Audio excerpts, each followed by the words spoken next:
internasional. Terminologi hukum internasional yang digunakan di Indonesia merupakan padanan dari istilah bahasa asing, di antaranya international law dari Inggris, droit internasional Prancis, dan international recht itu Belanda. Istilah hukum internasional saat ini telah diterima secara umum untuk menggambarkan pranata hukum yang berlaku dalam hubungan internasional.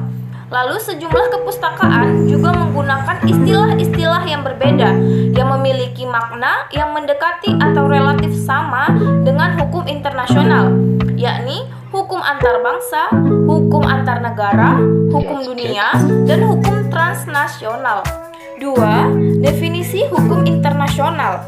F. Sugeng Istanto mengemukakan definisi hukum internasional dalam suatu rumusan yang membedakannya dengan hukum perdata internasional, sekaligus menolak pandangan bahwa hukum internasional hanyalah merupakan moral internasional saja.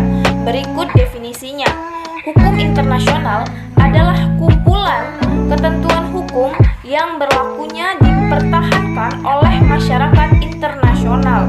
Lalu, beragam definisi hukum internasional yang dikemukakan oleh para pakar setidaknya memiliki benang merah adanya 3 unsur dari batasan tersebut, yakni yang pertama, terhadap prinsip atau asas, hukum dan moral atau kaidah. Hukum kedua, berfungsi untuk melandasi hubungan antara subjek-subjek hukum internasional dan mengatur persoalan-persoalan hukum publik yang bersifat lintas batas negara.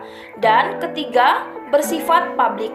3. Bidang kajian hukum internasional, masyarakat internasional dan hukum internasional.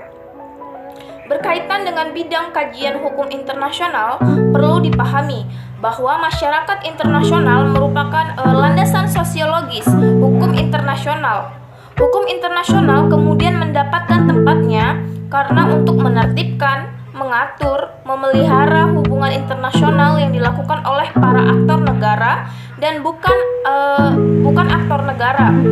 Dibutuhkan hukum guna menjamin unsur kepastian yang digunakan atau diperlukan dalam setiap hubungan yang teratur. Nah, dalam hubungannya dengan isu ini, kedaulatan negara yang mengonsepsikan bahwa negara mempunyai kekuasaan tertinggi, pada prinsipnya terbatas pada batas wilayah negara yang memiliki kekuasaan tersebut, dan berakhir di mana kekuasaan suatu negara lain ini dimulai.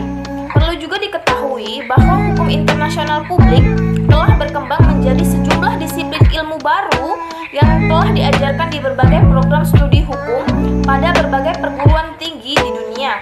Di antaranya ada hukum laut internasional, hukum diplomatik dan konsuler,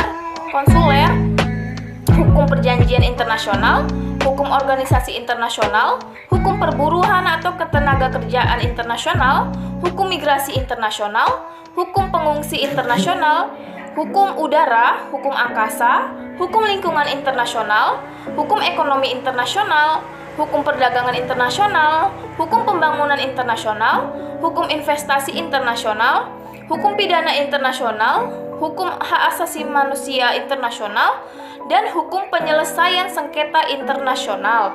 Dapat pula dicatat perkembangan pesat mengenai hukum olahraga internasional, hukum internet internasional, dan aspek hukum internasional berkaitan dengan kepariwisataan global.